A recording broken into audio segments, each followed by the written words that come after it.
Thank you, everyone. So as I said, my name is Dr. Deb Shellshear. I'm one of the paediatric emergency physicians working up the road at Lady Salento, that lovely purple and green brand new building that we have. And I want to talk to you today about a few things I've learnt through my time on procedural sedation, mainly through, to be honest, stuffing up. So things from the unintended bolus of 100 milligrams, which is 10 mils instead of 10 milligrams of ketamine to be given to a patient. The high dosing of 4 milligram per kilogram of ketamine for a sedation of a child who just would not go to sleep. And the 3 vials of propofol that I needed to use in a law student who clearly had a large degree of alcohol intoxication issues in the background. So, in talking to you today about procedural sedation, I think the most important thing to know is that you really need to tailor your procedural sedation to what your therapeutic aim is. So you need to have the right child in the right environment. Now be aware that I'm talking about tertiary level paediatric sedation. So that is my experience. Okay, so this may not be completely applicable to everyone who's in rural and remote centres. But the therapeutic aim is really going to be one of 3 things, or a combination thereof. So it's going to be anxiolysis, immobility, or analgesia.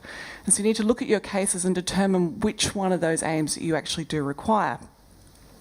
And then I want to debunk a few myths along the way that I've come across in trying to be that cool cat in the emergency department and do the latest and greatest thing. And clearly we want a good experience for our patients, which this would not be. So Dr. Robert Kennedy et al. In 1999 coined a term, the ouchless emergency department. And what he was looking at is he had children who were coming in with distress from injury and illness. And the distress was a combination of pain and anxiety, and really those 2 things are very much indistinguishable. And what he was looking at was how he could try and smooth that approach for the child who comes through to the department so that they have the best experience that is possible. And I think that's probably fair to say what our aim is in any paediatric setting, adults probably too, to try and make their experience as favourable as possible, and not forgetting the other patient group that we're actually looking at, which is the parents. And to be honest, the parents are going to remember more potentially than the child in some of these situations. So we need to tailor it for both those groups. So the indications for procedural sedation are varied, and this is where you start looking at what your therapeutic aim is. So if I'm performing a fracture reduction, for example, I want analgesia. Immobility is not so much of an issue. If I've got that really cool CT machine, which we don't at Lady Salento, I wish, I'm really looking for immobility and maybe a little bit of anxiolysis. If I have the laceration repair, you know, that's really going to be immobility and analgesia in that situation. And even something as simple as IV cannula insertion is something we do all the time. We spend a long time talking about it because it's actually quite difficult. And some children need some significant degree of anxiolysis in those situations. And ultimately, we want a happy little sleeping pill.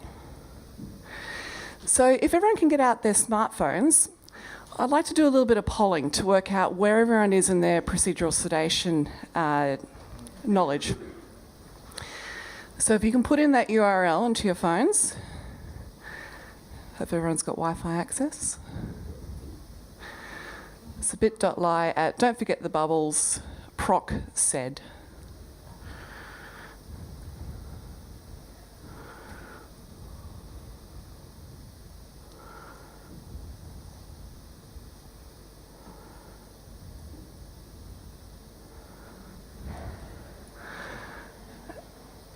And so the first poll, the URL's up the top if you haven't had a chance to get it in. The first poll I would like to ask is, how good are you at procedural sedation?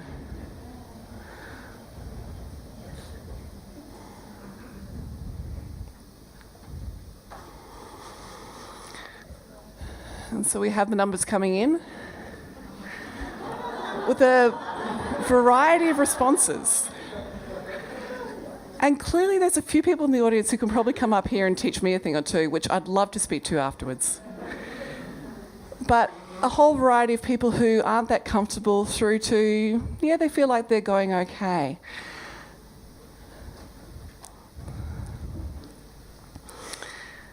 So there's an interesting study which is currently being conducted through the Royal Children's Melbourne, and they're looking at measurement of pain in children.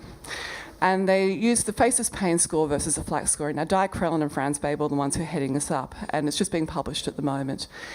And they took patients from 6 months to 4 years, and they played videos to 100 clinicians. And they got those clinicians to score the patients on what they thought that child's pain was in any given procedure. And it was things like nasogastric insertion, IV insertion, even taking observations, simple things like that. And what they found was that our pain scoring is really very poor for measuring pain in children. However, what it does measure is distress. So when you see pain scoring such as the FLAC score in particular, recognise that you're measuring distress. It is a combination of anxiety and pain. It is not just pain. So it's important to recognise that any study that you read that talks about pain scoring, you're measuring overall that child's constitution, which is I'm going to continue to refer to as distress. In any procedural sedation, the setup is the most important component. And so when I look at performing procedural sedation, I look at 4 patient groups. I look at my infants. So at an infant, if I'm going to perform procedural sedation, I want to have a nice quiet environment. I want the parent present, which studies have been shown invariably reduces distress. You have to make an assessment of the parent's capability of actually helping manage that infant. You're going to use cuddles, stroking, touch, pacifiers, those sorts of things to help that patient get through the procedural sedation. In my toddler to preschool group, I'm going to start using distraction techniques. So this is where our smartphones come into play. I'll use their toys to help enact whatever sedation, whatever procedure I'm going to do on them on the toy to reassure the child. I'll make sure I don't use bribery. Things like, if you do this, I'll get you the best Lego. That's not going to happen. As well as avoiding things such as saying, it's not going to hurt. The child knows it's going to hurt. It's nearly over. No, it's not. Don't lie to the child. You'll just lose faith. Moving up to the school-age child, the school-age child does start to understand, so it's important that you actually do explain the procedure to them, but you don't want to give them too much lead up to it, or they will get quite distressed. And I'll use guided imagery in then, so I'll tell them a story, particularly when I'm doing something like a nitrous sedation. I'll have a fantastic rocket ship going up to some sort of Earth and, finding dinosaurs on the moon or whatever it is that they actually particularly like. And finally, when you've got the teenager group, I think they do require more knowledge of what's going to actually happen. However, do expect regression. Sometimes they do actually act more like the school-age child, and really distraction is the technique you're going to use most there. Using adjuncts, so use all your assistants that you have. Use your ice, use your topical anaesthetic creams, use your buzzy bees, whatever it is you have in your department to help with your procedural sedation, all in the aim of sparing the drug. So one of the most important things I think that we need to come out of this talk is you do need to know the drug. You need to know what you're going to use, know what its adverse effects are, and you need to be credentials in its use. So at the Lay Salento, we use a process whereby the registrars are observed for 3 lots of procedural sedation, and we will assess their ability to communicate from a consent perspective, have an understanding of the side effects of whatever the medication is, set up the room to potentially, hopefully, avoid or mitigate those side effects, and then, and the overall communication with the parent. So I think it's important that you have a team that works well and knows what drug they're using. So another poll, if everyone can get back on their phones, it may have needs a reload. Can I have everyone's ideas on generally what would be their favourite go-to drug for procedural sedation?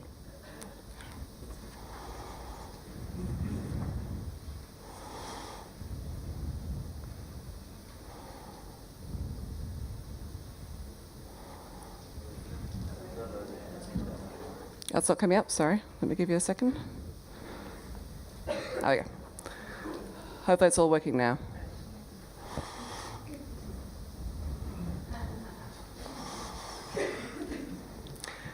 Midazolam's trying to get up there, come on. Bit of nitrous, move it on up. I think ketamine's outstripping though.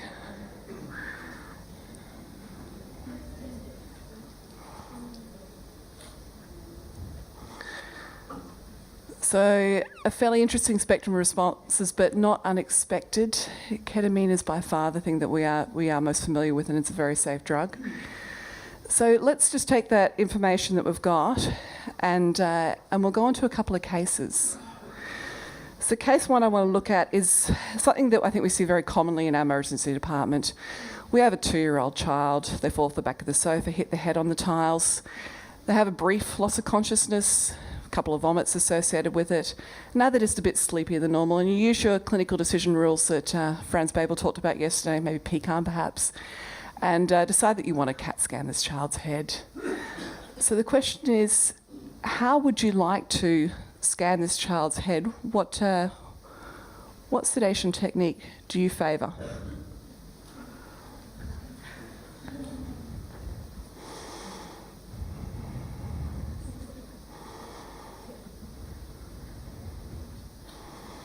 There's a lot of optimistic people in the audience. Anyone got 2-year-olds? Sometimes it works. Sometimes if they've concussed themselves enough, they are sleepy. Well, we can put that under cross your fingers and hope that the parents are also going to assist.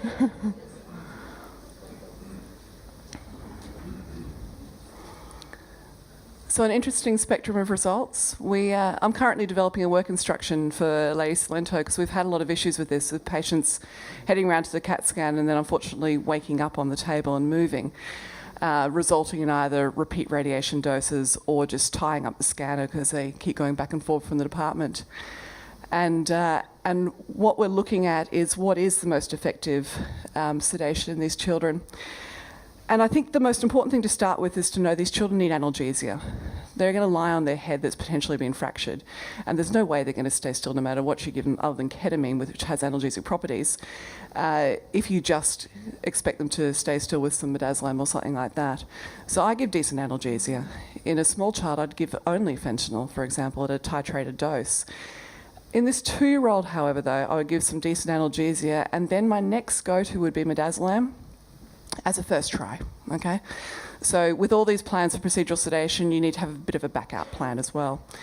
And so using intranasal midazolam, which I would use a dose of 0.3 to 0.5 milligrams per kilogram, I expect that in about 85% of cases it will be effective, which is what the literature shows.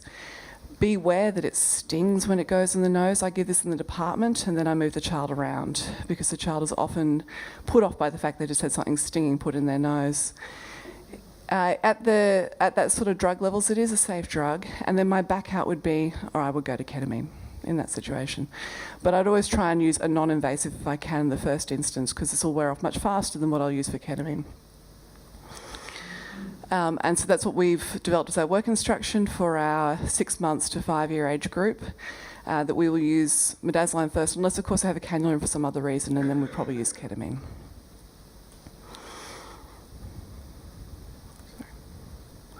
So case 2, something we also see very commonly, we've got say it's a 4-year-old, they've come in with what looks like a 30-degree angulated fracture radius ulnar, neurovascularly intact, it's closed. And this patient's going to need some sort of push in our department to get that straight. And the question comes again, when my laptop decides to live again, what you would like to use in your department.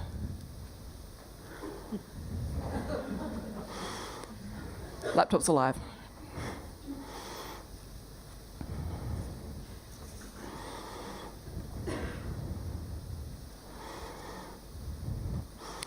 Ketamine's outstripping again. It's the horse to back, apparently. And a few others there as well. It's nice to see that everyone is compassionate in this room.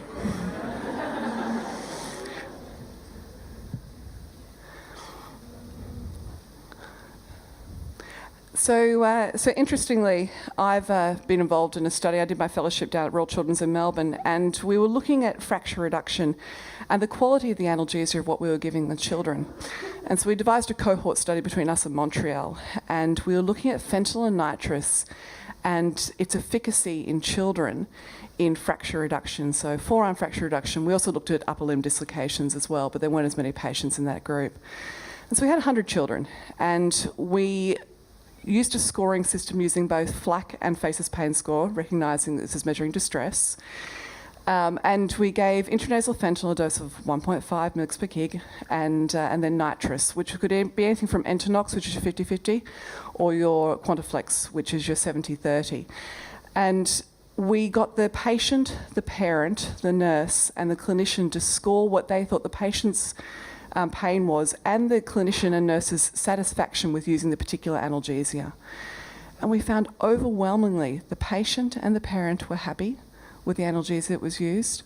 They would have the same analgesia again. The clinician was happy, as were the nursing staff, with what was used in terms of the patient's reduction in distress. And the side effects were minimal. The main side effects was really nausea and vomiting, as you would expect. Now, nitrous has been used for many, many years. Started in about the 1880s, dentists were the first ones to use it. And Franz Babel did a study in 2012, and he looked at 762 patients and found that in those patients, that one had hypoxia that required a bit of oxygen. The emesis rate is about 20%. But the analgesic side, the amnestic side of it is very good. And interestingly, in our study, we took a few patients out because they couldn't remember the fracture reduction at all. I figured they were the best ones. It's exactly what I would have liked. So I've changed my practice after this. I used to use ketamine all the time, and I still have many orthopods who come along who are going to assist me in the procedure, and they would like ketamine. However, what I use is intranasal fentanyl and nitrous, and I find it has a good response for my children. So case 3 of 4, we would like to look at let's say another 2-year-old child. These 2-year-olds get into a lot of trouble. Fallen onto a coffee table, sustain that 1 to 2 centimetre of lac through the vermilion border. And plastics is going to help you with the repair. So don't feel you're obliged to actually repair this thing, because that does look quite nasty.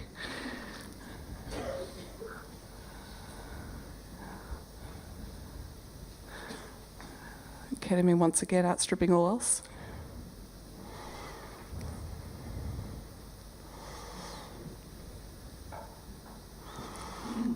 And I think some of these responses also reflect where people might be practicing.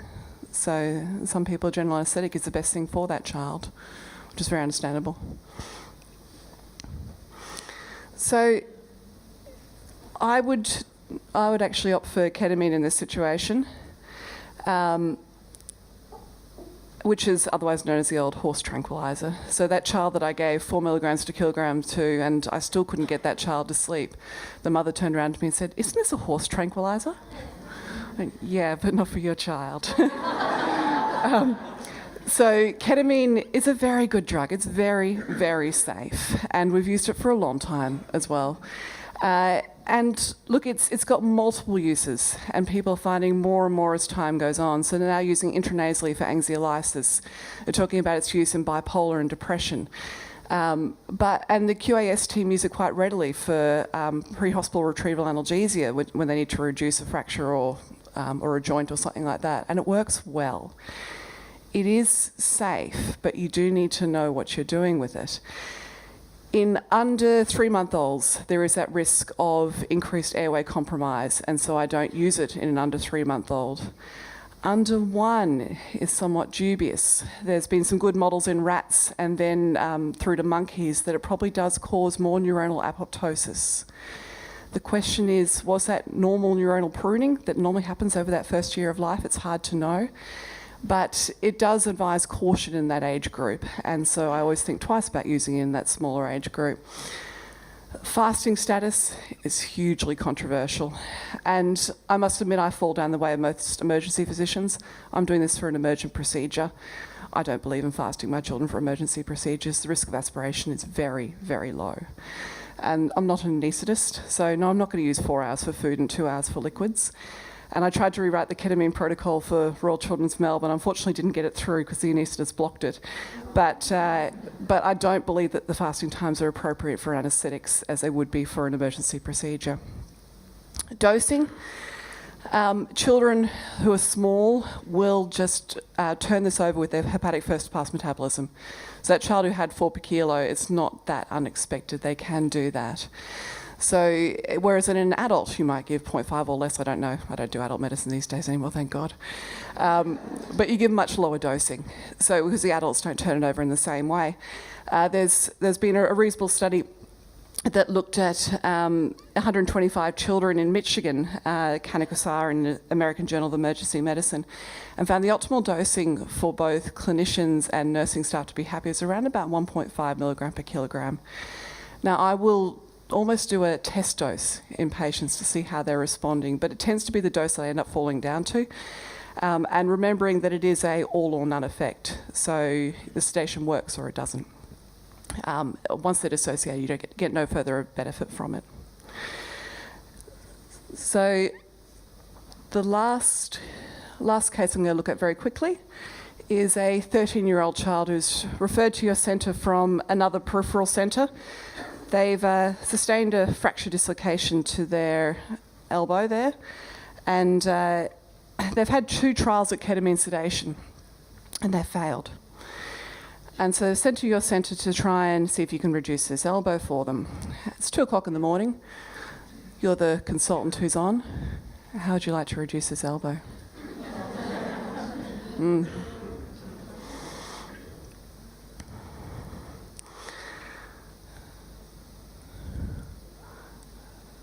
So very reasonable.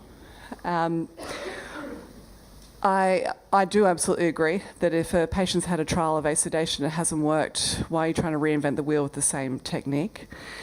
However, when this child presented to us, I had no ability for a general anaesthetic in theatre. It was 2 a.m, the theatres were closed and no one was going to come in. So I opted to give the orthopod a chance with Ketamine. Now, Ketamine is an interesting drug as a combination of ketamine and propofol, and I use a 1-to-1 ratio for it. That I feel is one of those things the cool cats use. And so after doing this, I looked up the research to see what was the evidence on Ketamine in children. And there was once again, another very good study that was done through California, White et al. In the Journal of Emergency Medicine 2016. And they looked at Ketamine and they said, look, is it truly superior to ketamine? So they had about 100 in each arm. And what they found was that ketamine had better patient and parent satisfaction from an analgesia perspective. The nursing staff and medical staff were both more comfortable with its use than the Ketamine. They found there were increased errors in using Ketamine. As soon as you start adding in an extra drug, you're going to increase the potential of errors. There was no benefit from the side effect profile. They had the same risk of hypotension, the same risk of emesis, the same risk of emergence, which is what everyone purports is the benefit of using Ketamine. However, they had a lot of trouble recruiting their patients because it was the year of Michael Jackson's clinician's trial, and everyone was saying no to the Ketamine arm. Older stuff, just a quick mention of chloral hydrate. I don't like it. Its dosing range is 25 milligrams per kilo to 100 milligram per kilogram. I think there's something wrong with the drug that has that wider range. Its time of onset is anywhere from 20 minutes to an hour. It can last up to 2 hours. And the latest data is probably showing it is carcinogenic. So it is not my preferred drug. So I'm running a bit over time.